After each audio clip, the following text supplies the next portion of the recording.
Power in parallel circuits. तो जैसे कि हमें पता है कि सीरीज सर्किट के अंदर पावर जो है वो डिवाइड हो जाती है, इसी तरह ही पैरेलल सर्किट में भी पावर जो है वो इंडिविजुअल रेजिस्टर के अंदर डिवाइड हो जाती है और उनका जो टोटल सम है वो टोटल पावर के बराबर होती है। अब इसको हम एक मिसाल की मदद से समझते हैं। तो हमारे पास तीन रेजिस्टर है जो कि पैरेलल में लगे हुए हैं और इसका जो है टोटल करंट गिवन है विच इज़ 200 मिली एम्पेयर।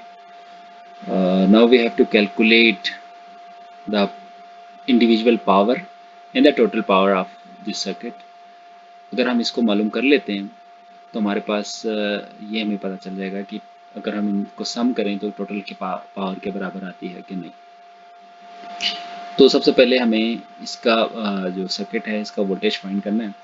तो क्योंकि हमें करंट गिवन है तो वोल्टेज फाइंड करने के लिए हमें आर टोटल की ज़रूरत पड़ेगी। तो आर टोटल जो है वो हमारे पास होगी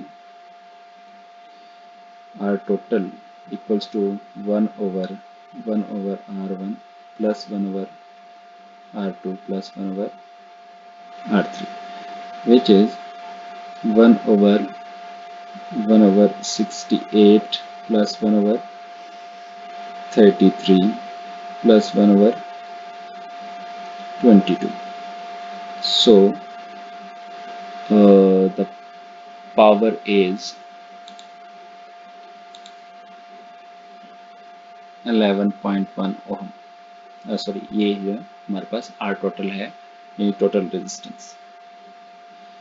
टोटल रेजिस्टेंस के बाद अब हमें टोटल रेजिस्टेंस का पता है तो वी नो कि हम क्या कर सकते हैं, V S equals to I into R total. अब हमारा जो सर्किट है वो कुछ यूं हो चुका हुआ है जिसमें से 200 मिली एम्पेयर का करंट गुजर रहा है और ये हमारे पास जो है वो 11.1 ओम का है। अब अगर हम इसका टोटल वोल्टेज मालूम करें तो ये बराबर होता है 200 into 10⁻³ multiply by R total which is 11.1 ohm. तो हमारे पास जो बनेगी that will be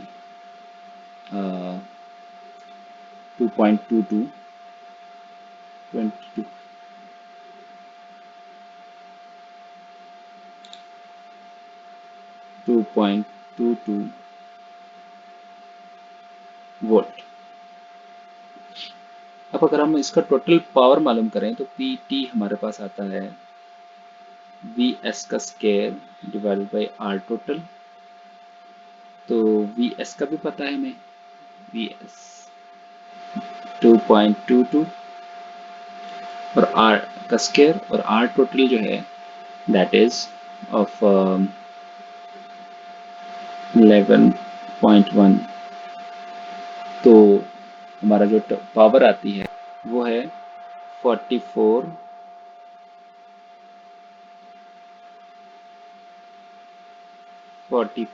milliwatt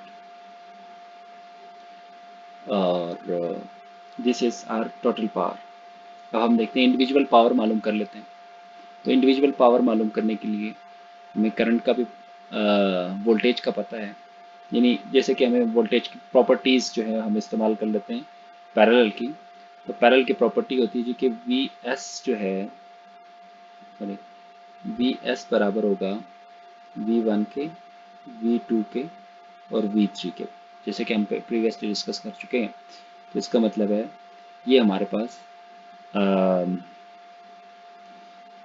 2.22 volt के बराबर होगा। तो अब हम मालूम कर सकते हैं P1 इक्वल्स टू V1 का square divided by R1, P2 equals to V2 का square divided by R2, P3 आप मालूम कर सकते हो V3 का स्क्वायर डिवाइड बाई R3। तो V1 इज 2.22 का square divided by R1 by 68, तो विच विल मेक 72.5 मिलीवाट। और अगर हम P2 को मालूम करें तो ये हमारे पास बनेगा 149 मिलीवाट। और अगर हम P3 को मालूम करें तो इट विल बिकम 224 मिलीवाट। अगर हम इन सब के पावर को सम करें, if P1 plus P2 plus P3, तो 72.5 plus 149 plus 224, which will become 446 milliwatt.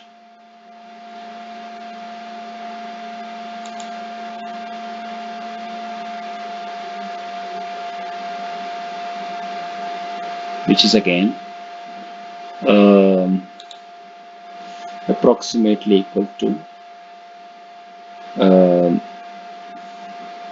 P total.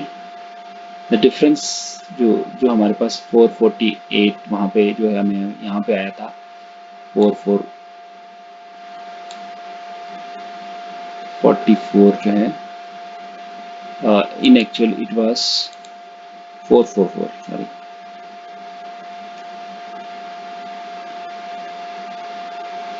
ये जो है 444। तो अगर इनमें थोड़ी सी डिफरेंस आई है वो इस वजह से कि हमने काफ़ी राउंड ऑफ्स किए हैं, तो इस वजह से कि हमारे पास कुछ इसमें डिफरेंसेस आए हैं। तो यहाँ से हमें पता चलता है कि पावर जो है वो डिस्ट्रीब्यूट होती है पैरेलल में भी, और सेम गोज टू सीरीज।